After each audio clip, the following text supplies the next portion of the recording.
Assalamualaikum warahmatullahi wabarakatuh. Perkenalkan, nama saya Dianindita Salsabila dengan NPM 170310230041 dari Program Studi Ilmu Kesejahteraan Sosial. Pada kesempatan kali ini, saya akan memaparkan resum dari 9 video terkait membangun perencanaan usaha kewirausahaan sosial dari YouTube Ruang Belajar Al-Jauzi. Langkah dalam membangun Social Enterprise Plan dapat dimulai dari pemahaman dasar dari kerangka kewirausahaan sosial.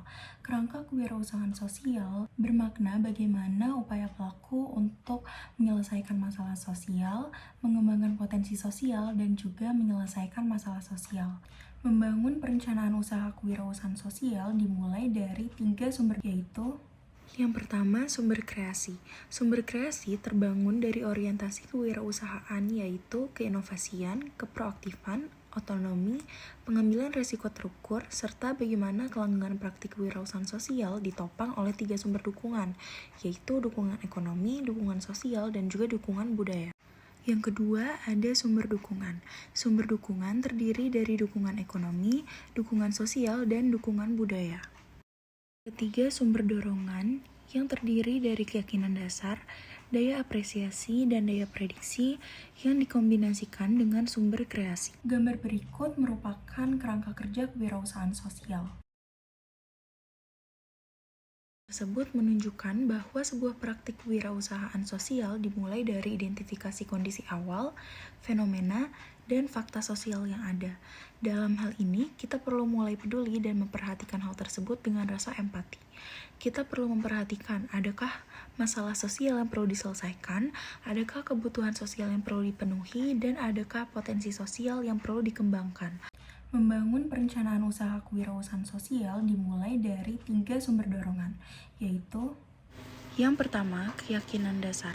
Untuk melakukan sumber dorongan, perlu adanya keyakinan dasar. Keyakinan dasar adalah keyakinan yang dimiliki oleh setiap manusia. Keyakinan bahwa melakukan kewirausahaan sosial adalah kebaikan yang bernilai dari dimensi agama. Keyakinan bahwa kita sebagai pekerja sosial diharapkan berbuat baik dan dapat mendorong orang lain berbuat baik atau mampu sejahtera. Jika ada dorongan dari agama, maka kita akan melakukan kebaikan seperti kita melakukan ibadah. Maka salah satu dorongan adalah habitus yang akan menguatkan kita dalam melakukan kewirausahaan sosial. Yang kedua, daya prediksi. Daya prediksi adalah salah satu daya dorong yang harus dimiliki oleh seorang kewirausahaan sosial untuk terus melakukan kebaikan-kebaikan, pertolongan kepada orang lain, dan juga untuk melakukan upaya 3M. Dalam hal ini, seorang kewirausahaan sosial hendaknya memiliki prediksi, gambaran, dan juga visi bahwa apa yang dia upayakan untuk menyelesaikan 3M bisa bertahan, berkembang, dan juga dapat terus ditingkatkan. Dia meyakini dan optimis bahwa apa yang dilakukan tidak sia-sia, melainkan dapat berkembang dan menjadikan manfaat yang semakin besar bagi orang lain dan bisa terus dipertahankan bahkan jauh lebih berkembang. Yang ketiga, daya apresiasi. Daya apresiasi mengacu pada pola pikir apresiatif. Pola pikir yang apresiatif dapat membuat orang merasa optimis, semangat, dan juga dapat mengambil hikmah-hikmah dari kejadian yang terjadi di masa lampau. Memahami pola pikir apresiatif dapat dipahami dengan sejumlah frasa, yaitu yang pertama, setiap peristiwa mengandung hikmah yang dapat dibawa pada pembelajaran positif. Dalam hal ini, seorang social entrepreneur meyakini, menghayati, dan memilih untuk berpikir bahwa setiap kejadian yang dialami dan aktivitas yang dilakukan di masa lalu bisa dikaji dan juga digali hikmahnya untuk pembelajaran di masa kini dan di kemudian hari. Kita tidak membiarkannya lewat begitu saja, tetapi kita memilih untuk menggali hikmahnya. Kedua, lebih fokus mengembangkan kelebihan daripada terus-menerus menambal kekurangan. Pasalnya, manusia lahir dengan segala kekurangan dan juga kelebihan yang dimiliki. Dalam hal ini, manusia dapat memilih untuk terus mengembangkan serta menguatkan kemampuan dan potensi yang dimiliki. Hal tersebut jauh lebih baik daripada kita menambal kekurangan yang dimiliki, karena ketika kita fokus menambal kekurangan, kita akan hanya sampai di level rata-rata. Sebagai seorang wirausaha sosial, kita dapat bergerak dan berkontribusi di masyarakat berbasis kekuatan yang dimiliki.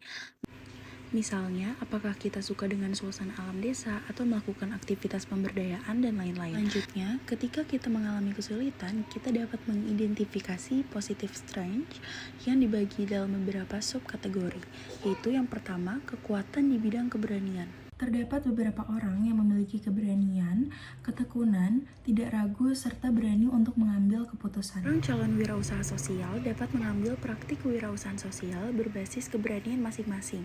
Misalnya, apakah itu menasihati orang lain atau melakukan aktivitas fisik seperti terjun langsung ke sungai untuk membersihkan sampah, atau praktik kewirausahaan sosial yang berbasis kemanusiaan atau humanity. Yang kedua, transdensi. Pertama, transdensi memuat apresiasi terhadap keindahan dan kecemerlangan. Praktik kewirausahaan sosial dapat dimulai dengan memperindah kampung, membersihkan kampung, dan juga membuat suasana kampung menjadi lebih hidup melalui beberapa sentuhan yang dilakukan. Kedua, gratitude atau bersyukur. Ketiga, hope atau harapan, mengembangkan potensi sosial dengan harapan serta keyakinan yang penuh. Dalam hal ini, terdapat kejelian dalam melihat potensi sosial. Yang terakhir, rasa spiritualitas. Membangun kewirausahaan sosial dimulai dari rasa spiritualitas. Ketiga, kekuatan pribadi dan pengendalian diri. Dalam hal ini, Anda dapat melakukan edukasi atau training-training untuk penguatan kapasitas mental dan potensi masyarakat. Keempat, justice atau keadilan. Hal ini dilakukan untuk mengatasi ketidakadilan, ketidakmerataan, dan juga ketidakseimbangan dalam masyarakat. Dalam hal ini, seorang kewirausahaan sosial hendaknya mampu untuk menuntut hak-hak keadilan dan mengadvokasikan masyarakat untuk menuntut keadilan. Kelima, wisdom and knowledge. Melihat bahwa ada kebutuhan sosial, yaitu akses terhadap edukasi soft skill maupun hard skill yang belum merata, yang belum membimbing sebagian besar masyarakat untuk berakhlak dan beretika baik. Prinsipnya, ada banyak pintu masuk, kita melakukan kewirausahaan berdasarkan apa yang kita miliki. Frasa ketiga, mensyukuri apa yang telah dimiliki daripada mengeluhkan apa yang belum dimiliki. Bagi pelaku praktik kewirausahaan sosial, tentu kita memulai dengan apa yang kita miliki. Dalam hal ini, kita hendaknya tidak memulai dengan berandai-andai, melainkan kita harus memanfaatkan dan mensyukuri apa yang telah kita miliki. Dengan begitu, kita bisa selalu memulai dengan kekuatan penuh praktik kewirausahaan sosial yang kita jalani. Frasa keempat, tidak menunggu segalanya sempurna baru kita memulai, namun kita memulai sambil menyempurnakan. Sebagian besar orang tidak memulai perbuatan baiknya untuk melakukan 3M karena mereka menunggu semuanya sempurna. Dalam hal ini, mereka menunggu baik dari sisi finansialnya, wawasannya, hingga menunggu timnya sempurna. Seorang calon pelaku kewirausahaan sosial hendaknya tidak menunggu hingga segalanya sempurna baru memulai. Namun, kita memulai sambil menyempurnakan. Kita hendaknya memulai terlebih dahulu dengan wawasan dan kekuatan yang dimiliki sambil terus menyempurnakan. Ketika hal tersebut sudah dilakukan, kegiatan yang dijalani perlahan-lahan akan sempurna, semakin baik, dan manfaat yang diberikan semakin maslahat. Kesimpulan yang dapat saya ambil melalui 9 video terkait membangun perencanaan usaha kewirausahaan sosial yaitu: kita sebagai pelaku kewirausahaan sosial harus memilih daya dorong kita sendiri, baik memulai untuk bergerak karena ingin berbuat baik sesuai ajaran agama, menggunakan daya prediksi dengan memilih keyakinan bahwa apa yang dilakukan di masa kini akan bermanfaat baiknya di masa depan, yang melakukannya dengan daya apresiasi dengan memulai tidak menunggu semuanya sempurna, memulai karena mensyukuri dapat berbuat sesuatu pada masyarakat, hingga memulai dengan kekuatan-kekuatan yang dimiliki untuk melakukan 3M.